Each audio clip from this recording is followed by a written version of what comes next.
ద్వాభ్యాం భ్రజస్తత్వా సత్వం శుద్ధేన నశ్యతి తస్మాత్ సత్వమవష్టభ్య స్వాధ్యాసాపనయం కురు అంటారు.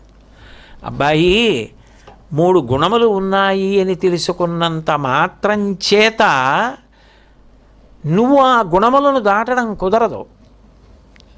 తమో గుణం అంటే ఏమిటి?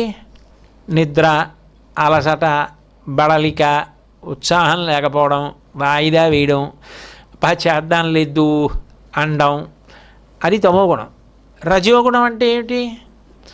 కోరిక పుడుతూ ఉండడం, దానికోసం పరిగెడుతూ ఉండడం, తిరుగుతూ ఉండడం, ఏదో తృప్తి పొందుతూ ఉండడం, అవ్వకపోతే బాధపడుతూ ఉండడం, ఇదంతా రజోగుణం. సత్వగుణం ఏమిటి? ప్రశాంతంగా ఉండడం, తన శాంతి ఇంద్రియముల ద్వారా బహిర్గతమవుతూ ఉంటే మంచి మాట, మంచి నడక, మంచి నడత, మంచి ఆహారం, మంచి ప్రవర్తన, వీటి ద్వారా ఇతరులకు కూడా శాంతి కల్పించడం సత్వగుణం. ఇవి తెలుసుకుంటే ఉపయోగం ఏమైనా ఉందా అంటే శంకరాచార్యుల వారు ఒక ఉదాహరణ చెప్పారు. ఇది భోజనము అని తెలిస్తే కడుపు నిండుతుందా? ఇది భోజనము, ఇది అన్నము, పప్పు, కూర, పచ్చడి, పులుసు, అరిటాకు వడ్డించబడినది అని చూసేసి నమస్కారం పెట్టి వెళ్ళిపోతే కడుపు నిండిపోతుందా? కూర్చుని తినాలి, తింటే కడుపు నిండుతుంది. అలాగే గుణములను తెలుసుకుంటే నువ్వు గుణములను దాటవు. గుణములను దాటడానికి గుణములను ఎలా వినియోగించుకోవాలో నీకు రావాలి. అది తెలిస్తే గుణములనే పట్టుకొని గుణములను ఎలా దాటాలో నీకు అవగతమైతే గుణములను దాటిపోతావు.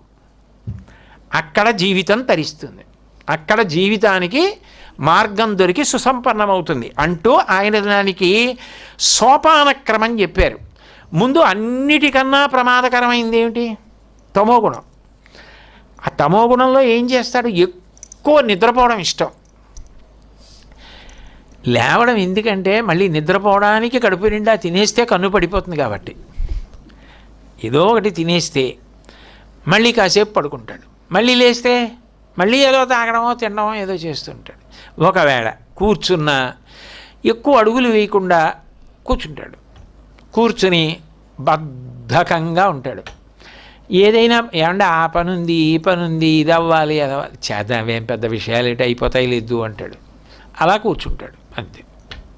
తప్పించి ఉత్సాహం కానీ ఏదైనా ఒక కార్యం చేద్దామని కానీ ఏ ఉండదు. కాలమా గడిచిపోతూ ఉంటుంది. ఈ కాలం అంతా ఇందులో గడిచిపోతూ ఉంటుంది అంటే సోమరితనము, అంటే పని చేయడానికి ఇష్టం లేకపోవడం, అలసట. ముందు పని చెప్పేటప్పటికి పని కన్నా అలసట జ్ఞాపకానికి వస్తుంది. ఎండ, చెమట, వేడి, తలనొప్పి, కష్టం, ఉక్కపోత, ఇవన్నీ చెప్తాడు ముందు. అవన్నీ లేని కాలం కూడా ఉంటుందిగా. పొద్దున్న 6ంటికి వచ్చి 7:30 వరకు పోద్దాన్ని నీళ్ళు అండవు.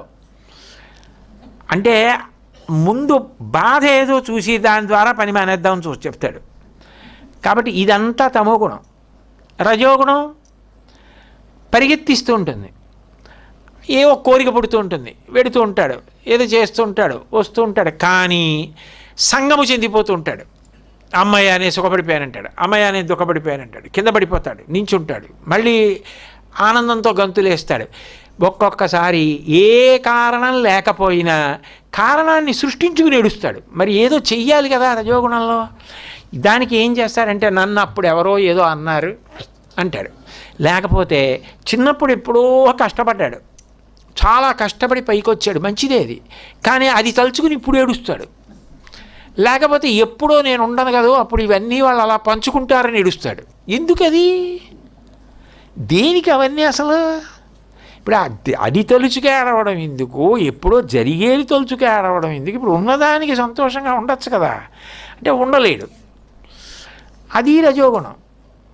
సత్వగుణంలోకి వెడితే మంచిదే, కానీ అక్కడ దాకా వెళ్లకుండా ముందు ఈ రెండే తిప్పేస్తుంటాయి. అప్పుడు శంకరాచార్యుల వారు మార్గం చెప్పారు. ముందు నువ్వు ఏం చేస్తావంటే ముందే సత్వగుణానికి వెళ్ళిపోదామని ప్రయత్నిస్తే ఒక్కనాటికి వెళ్ళనివ్వవు నిన్ను. అందుకని ముందు తమోగుణం తెలుసుకొని దాని నుంచి విడుదల పొందడానికి ప్రయత్నించు.